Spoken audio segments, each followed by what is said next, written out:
नमस्कार मु आनंद Shankar Das Swachh Shyamala charitable trust joint secretary आमर आम गोटे 365 डेज गोटे विजन नौ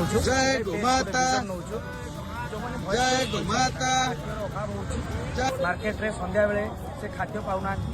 जो आम कि मात्रा आम निजस्व पांठि किसी खर्च कर भॉइसलेस मान आम स्वच्छ श्यामला चैरिटेबल ट्रस्ट भाई मैंने आज हूँ जनवरी 1 2026 ये प्रत्येक दिन ये आम 365 डेज गोटे फुड ड्राइव चलो 365 दिन पुणी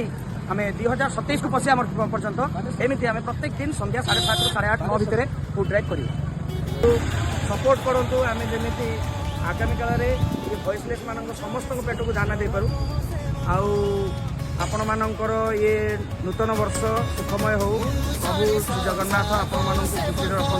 सुखर रखु जय श्री राम जय गौ माता जय गौ माता जय गौ